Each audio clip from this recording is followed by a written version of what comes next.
It's number 4 on Songs That Tell a Story Week.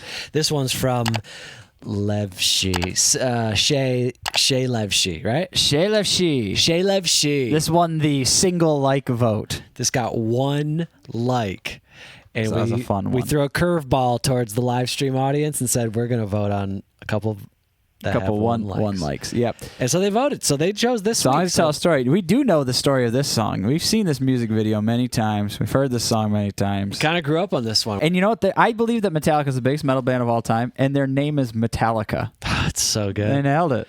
They did exactly. No one else can have that name. No, and they're the biggest metal band ever. I remember there were some spin-offs of metal bands. Like I remember this band called Neurotica. I was like, where'd you get that name? Where'd you get that idea? Neuralica. It was like an advertisement when I was watching WWE wrestling. Oh, man. I love the music that was always in WWE. It was never popular songs. All right, here we go. Metallica 1. This one's a journey.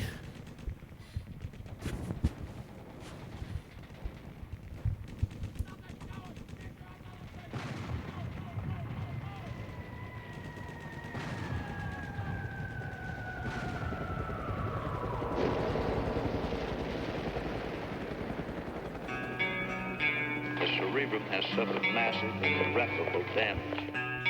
You never know what has happened to him. Had I not been sure of this, I would not have permitted him to live. Where? Father? I need help. What is democracy? What is democracy? Got something to do with young men killing each other, I think. When it comes my turn, will you want me to go? For democracy, any man would give his only begotten son.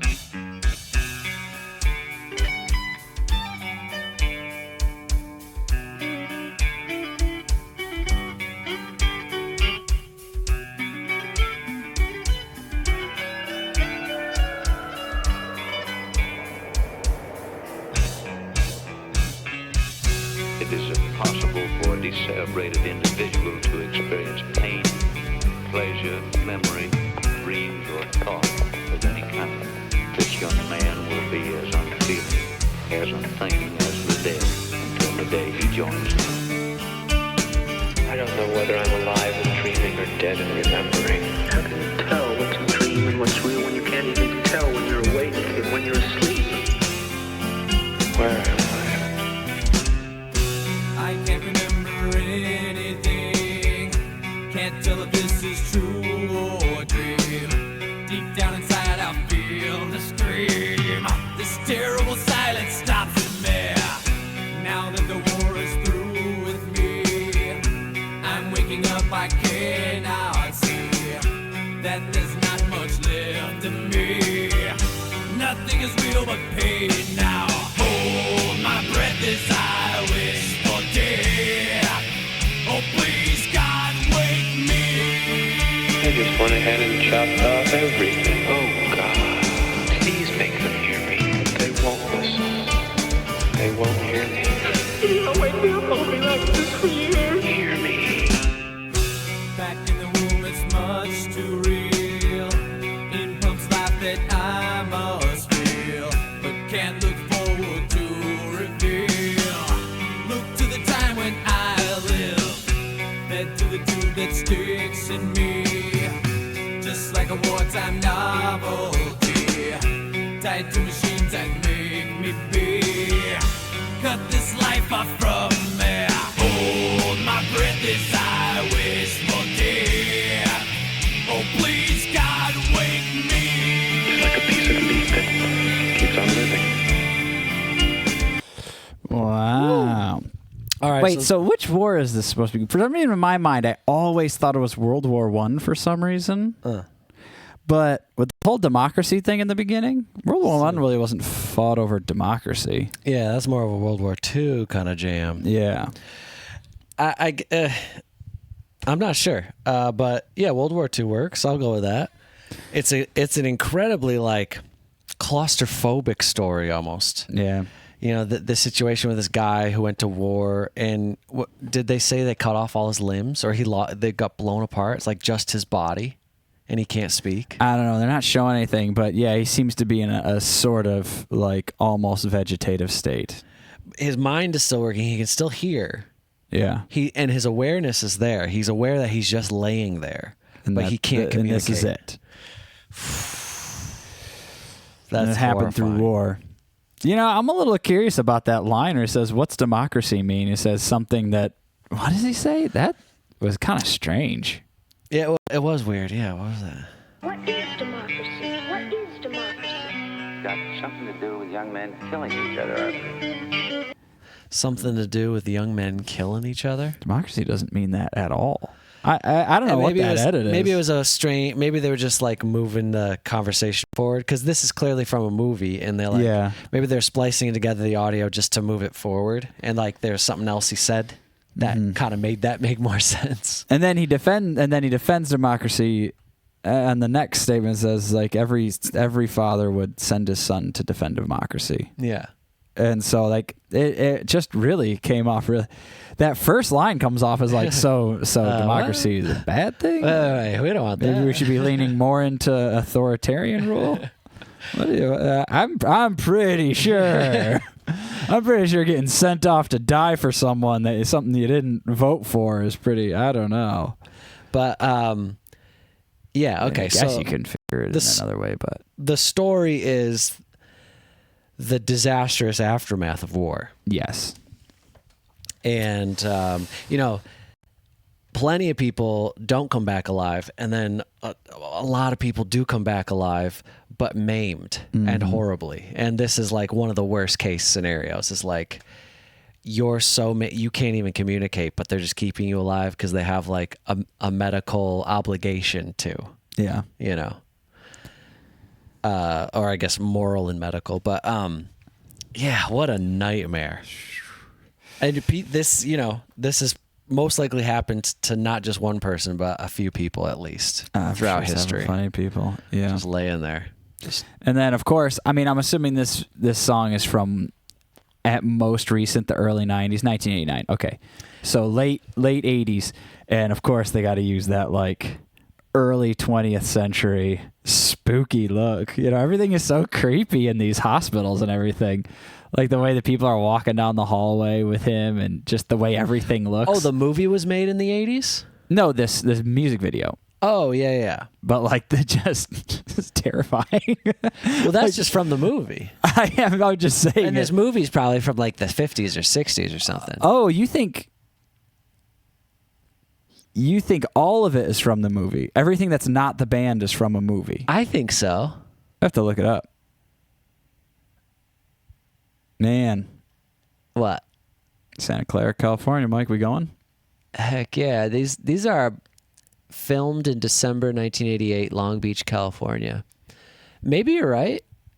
Like I feel like those cuts are, but I wasn't necessarily believing that the like some of these doctor scenes, or especially like his body there. Oh, I see what you're saying. Like those dialogue scenes, I felt like, because this is kind of recorded in the same. Oh, I see what you mean. Yeah, that could totally be a blend then. Yeah, I get what you're saying. But like this stuff is from the movie. Oh, yeah. Okay. Yeah, got you. Okay. Yeah, that's what I'm gathering. We'll look it up at the end. Let's get going again. One thing real quick, these clean guitar parts are beautiful. They're so amazing. The layers, it's so lush and just, it's heavenly. One quick thing too is Metallica is always like so many, okay. It's one of those things where you knew so many kids, like any kid who grew his hair out in high school loved Metallica and blah, blah, blah. And like, you know, we're talking in the mid 2000s, 20 years after this, or, 15 years after this comes out. And it's just like, it wears you down, and it makes you forget how amazing. It happens to a lot of bands, but it makes you, I feel like Metallica's a big one. I feel like Led Zeppelin is a big one too. Nirvana. And it makes you forget how amazing these songs are, because you just hear like the same bro with long hair with a Metallica t-shirt playing it poorly on his guitar. Yeah, and you just in high school. Yeah. Well, yeah, you connect this like, not saying everyone, there's some dickheads back in school. Yeah, of that, course. They were being mean or just being an asshole, and you see them wearing their Metallica t-shirt, and then you just correlate that bad feeling with the band. Yeah, It has I nothing know. to do with the band. No. Like a piece of meat that keeps on living.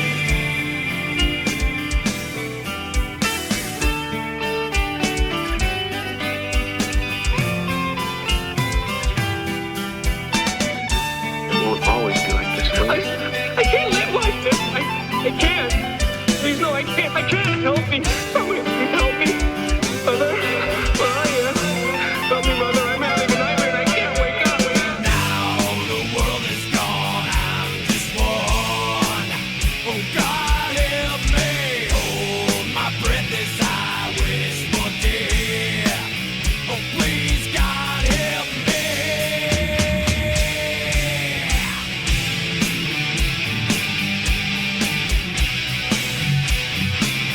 Me lying here like some freak in a carnival show. He is the armless, legless wonder of the 20th century.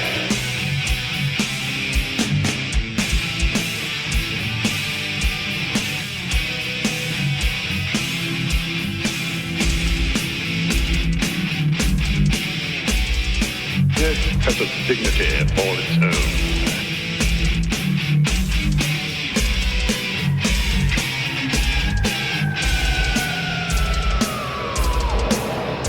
Father, I need help. I'm in terrible trouble and I need help. Don't you remember when you were little? How you and Bill Harper used to bring a wire between the two houses so you could telegraph to each other? Still remember the Morse code? Darkness imprisoning me, all that I see, absolute horror. I cannot live, I cannot die, trapped in myself, fighting my only fear. It's Morse code. For what? SOS. Help. Landmine has taken my sight, taken my speech, taken my hearing, taken my arms, taken my legs, taken my soul, left me with life in hell. What's he saying? He says, kill me. Over and over again. Kill me. Don't you have some message for him, Padre? He's the product of your profession, not mine.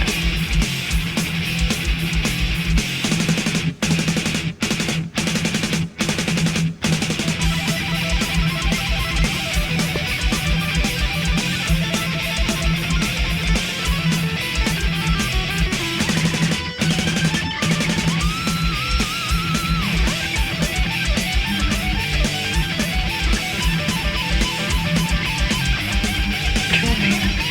I'm asking you to kill me. Thank you.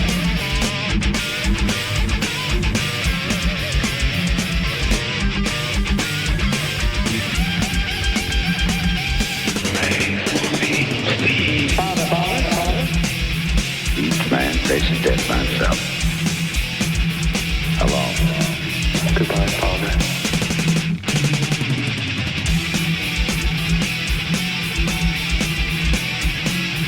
Inside me, I'm screaming. Nobody pays any attention. If I had arms, I could kill myself. If I had legs, I could run away. If I had a voice, I could talk and be some kind of company for myself. Why don't they get it over with and kill me?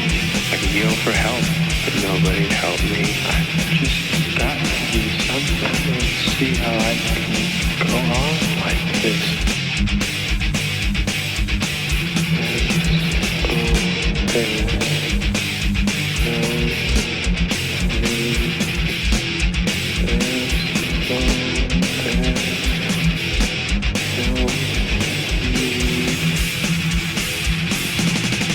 Keep the home fires burning.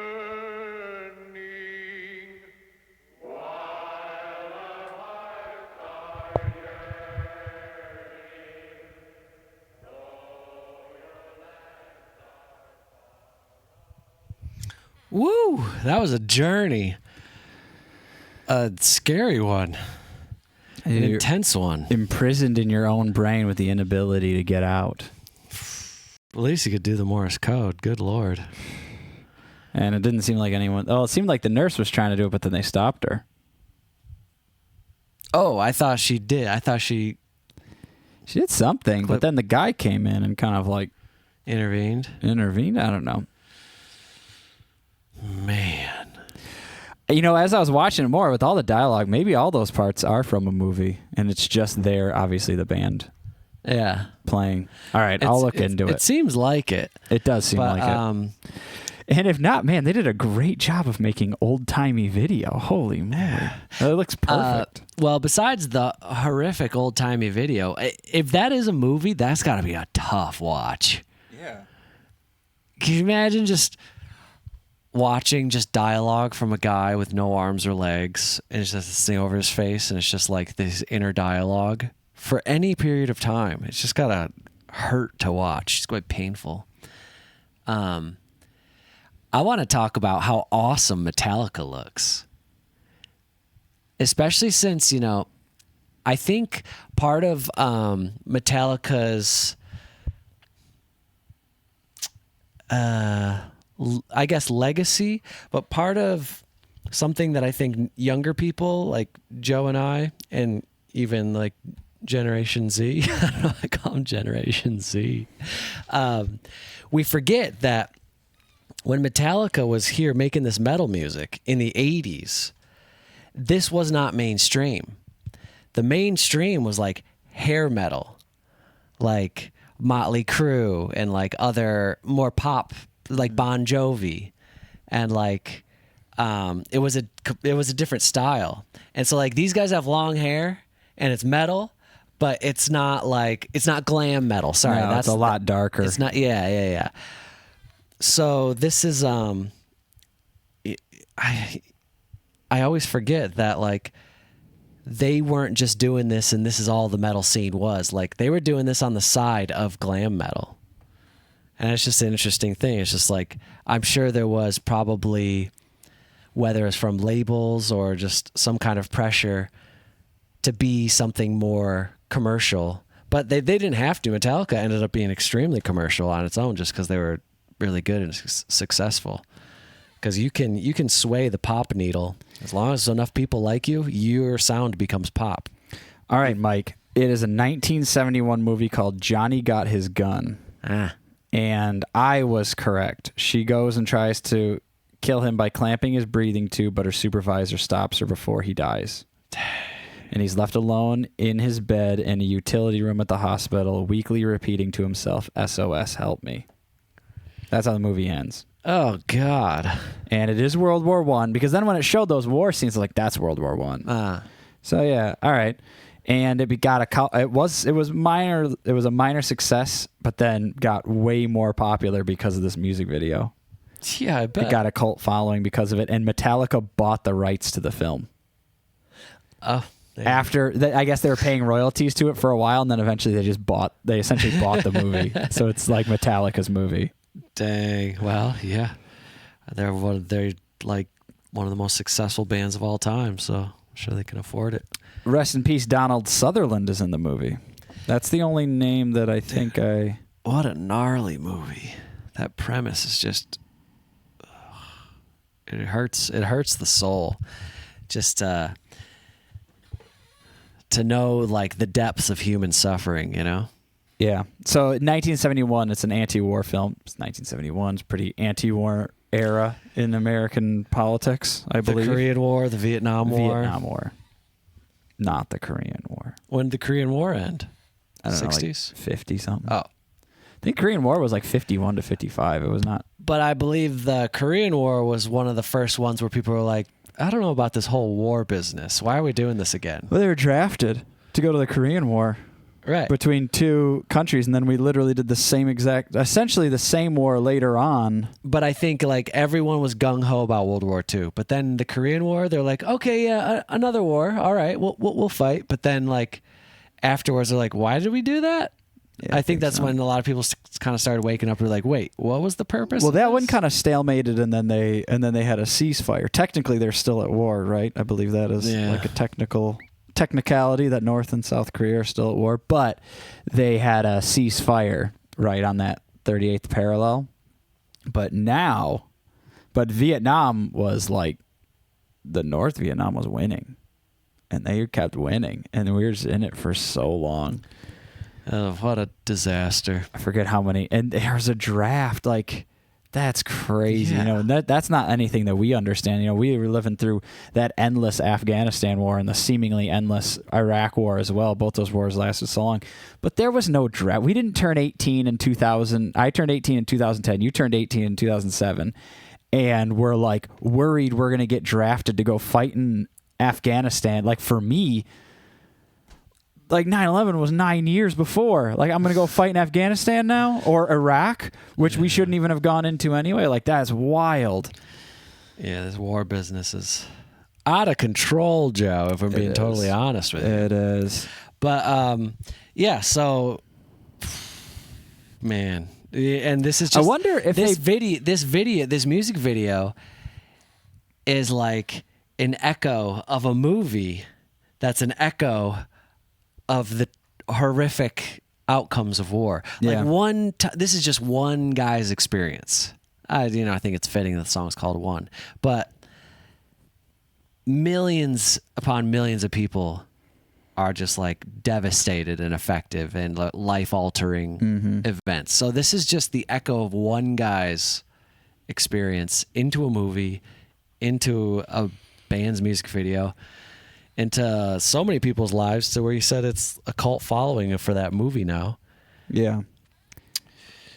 But I think it's good because this is remembering history, so that when you think, yeah, we should go to war, you can maybe not be so gung-ho about it. Be like, well, is it absolutely necessary? So it's a novel that was published in 1939. Goodness gracious. Anti-war novel. Right on 1939. And so essentially what we're talking about is an anti-war novel written in 1939, probably with the impending wars coming. With the Nazi regime. Coming in. And so they write a book about someone suffering from World War I, that we shouldn't go to war into World War II.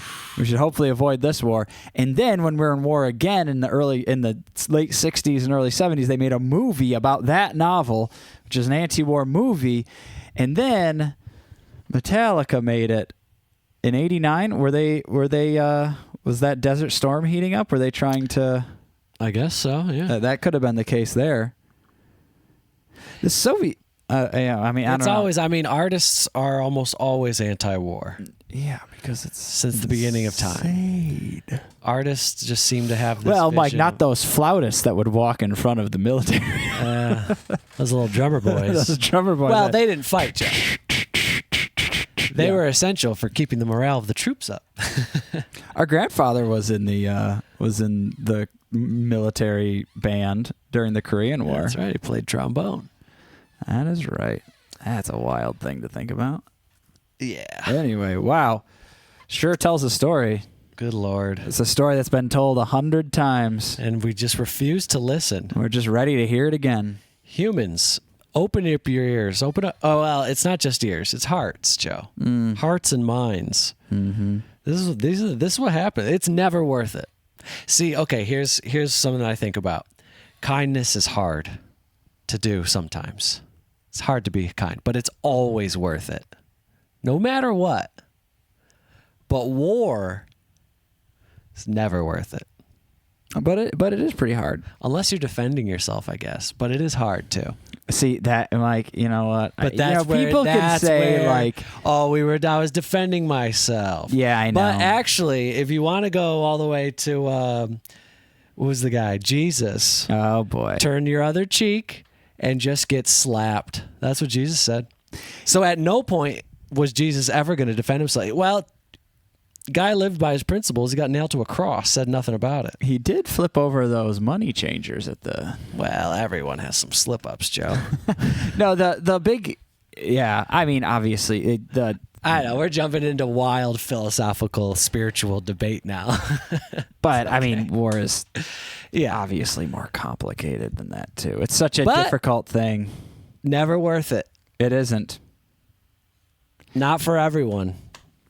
And then, so that means it's never worth it. But then it's also hard to, you're demanding so much onto something so little like like a human being to do a thing, you know? It's such a difficult thing to do. What? to have millions or even billions of people individually make the choice to avoid turn the other cheek. to turn the other cheek, to avoid conflict and war. I know. That is That's extremely difficult because you know what? A lot of people aren't even operating. Like you said, defend yourself, sure. But what information are you operating under? Oh, Do you know whether you are actually a defending nightmare. yourself? I know. What an absolute nightmare we've got ourselves we could into. just- Everyone needs to just chill out. The nightmares we started talking about it.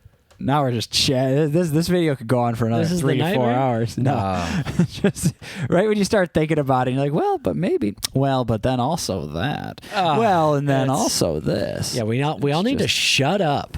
Wars wouldn't start if everyone just kept their mouths shut. You know That's what I mean? true. Yeah. Everyone We just need shut you know what the we need, hell Mike? up. We need a strong, like heavy-handed leader to just make everyone shut up. A forceful, Strong, an angry an one. angry man that does not allow people to do stuff. But you know what? There's Yeah. no conflict because no one's interacting with each other. Yes. Straight to jail. Everyone needs to go to jail. All right. Well, that got out of control. We'll see y'all in the next one.